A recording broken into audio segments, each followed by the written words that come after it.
कहते हैं इंसान के कर्म उसका पीछा नहीं छोड़ते। इंसान हर चीज़ से बच सकता है सिवाय कर्मों की सज़ा से।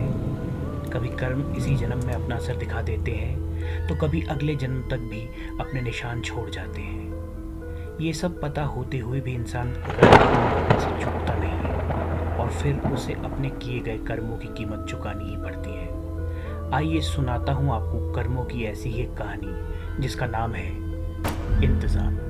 उसे पानी से नफरत थी, या यूं कहें कि पानी के नाम से ही वो खौफ खाने लगता था। और ये खौफ बचपन से उसके दिल में कहीं अंदर तक समाया हुआ था। साइकोलॉजिस्ट, काउंसलर, डॉक्टर, न जाने कितने ही लोगों को उसके इस डर को बाहर निकालने की चुनौती दी गई थी, पर 20 साल पहले हुए उस हादसे के जख्म मानो अब भी उसके दिल में जैसे कल की तरह ही ताज़ा थे। तुम्हें पानी से इतना डर क्यों है राहुल? संध्या ने कई बार उससे सवाल किया था, पर हर बार उसका जवाब वही होता, मैं उस हादसे को आज तक नहीं भूला हूँ संध्या। भाई खोया है मैंने अपना, मेरा छोटा भाई मेहुल। उस रोज़ नदी के किनारे खेलते खेलते वो डूब गया और मैं उसका बड़ा भाई होकर भी उसे बचा ना सका। राहुल जब भी उस वाक़ये को याद करता तो सिहर उठता था। बचपन में हुए उस हादसे के निशान उसके जहन पर ऐसे छप चुके थे कि वो पानी के करीब जाने से भी कतराने लगा था। पापा चलो ना बीच पर, वाटर स्कूटर में कितना मज़ा आता है, एक बार तो चलो ना प्लीज़। राहुल के बेटे ने उससे जिद करी तो वो बोला, गुड्डू बेटा मम्मा को ले जाओ, मैं नहीं जा सकता। संध्या ने बच्चे के सर पर हाथ फेरते हुए जवाब दिया, बीच तक तो चल सकते हो, किनारे खड़े रहकर हमें देखते रहना, इतना तो कर ही सकते हो अपने बच्चे की खुशी के लिए। संध्या की आवाज़ और बच्चे की कातर निगाहों में कुछ ऐसी मासूमियत थी कि उस रोज़ राहुल चाहकर भी मना न कर सका, पर उसके दिल में खौफ की लहरें हिचकोले लेने लगी थी। एक अनजाने से डर ने उसे जकड़ लिया था। आखिर 20 साल पुराना डर इतनी जल्दी ख़त्म कैसे होता? अपने दिल को किसी तरह समझाने के बाद राहुल अपने परिवार सहित उस रोज़ बीच पर पहुंच ही गया था। रेत पर पहला कदम रखते ही उसके दिल की धड़कनें तेज़ होने लगी थी।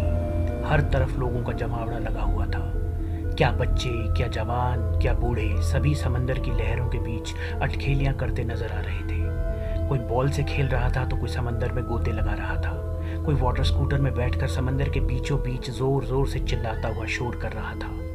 राहुल के हाथ पांव में कंपन सी शुरू हो गई थी। उसे लगा कि वो चक्कर खाकर कहीं वहीं न गिर जाए।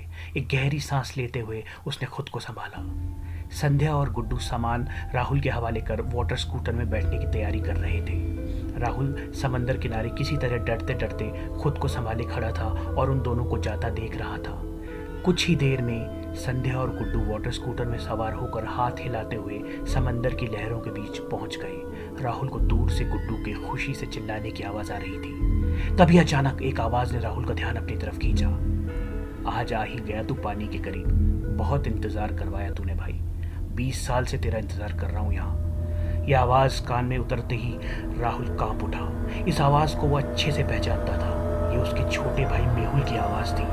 माँ बाबा मुझे तुमसे ज़्यादा प्यार करते थे, इसी गुस्से में तुमने उस रोज़ मुझे धक्का मारा था ना उस नदी में, आज मेरा इंतज़ार ख़त्म हुआ। कहते हुए एक हाथ ने किनारे पर खड़े राहुल को अपनी ओर खींच लिया। उसे चीखने चिल्लाने का मौका तक ना मिला। उधर दूर से संध्या और गुड्डू की निगाहें राहुल को खोज रही थी, पर वो तो समंदर की गहराई में कब का समा चुका था।